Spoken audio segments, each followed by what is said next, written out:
The Wikimedia Foundation is a 501c3 nonprofit organization headquartered in San Francisco, and it's the organization that operates the websites Wikipedia and its sister sites as well. We're responsible for keeping the sites up and running, raising the money to pay the hosting bills. It provides the legal protections, supports the community, and does all the work that makes it possible for the editors to write Wikipedia and keep it alive. The Wikimedia Foundation decided several years back that, first of all, we had grown faster than we ever intended.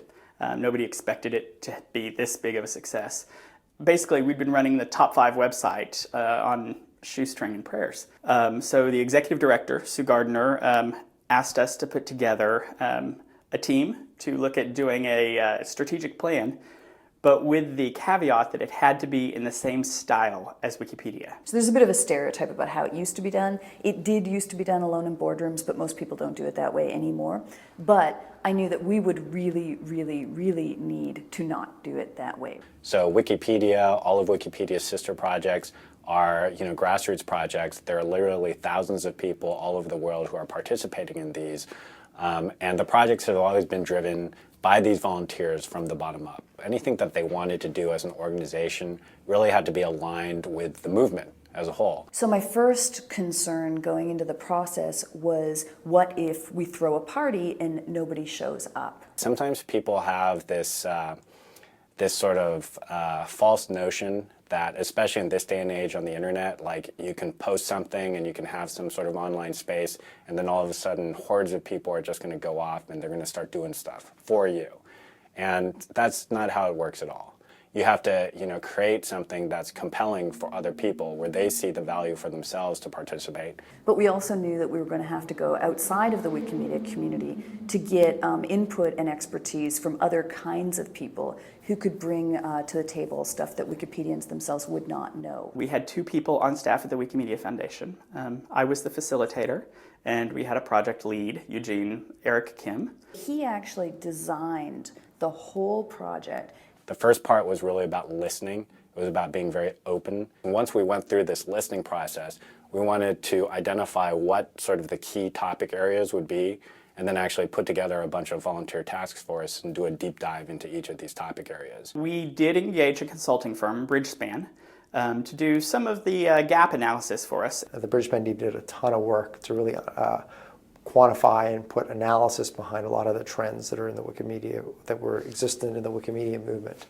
And then it was then to fill gaps in the process. One of the early things we learned is the more polished our work was when it was presented to the community, the less engagement we got. Every proposal was evaluated, and we got these insightful, deep, well thought out questions about mobile broadband connectivity speed in India, or our financial sustainability model. These people had engaged with the documents. They had read what we were doing. So a challenge for any other organization trying to replicate this is going to be supporting a community of people who want to do this, and then being incredibly open about where you are and where you're going to go. You need a willingness to give up control. It's a 5-year strategic plan.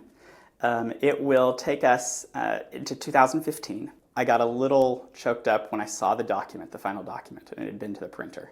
And on the back page, there's a list of the 1,000 people who contributed. Almost everybody is able to look at this and say, although I may not agree with the end result, I see how you got there, and I can get on board.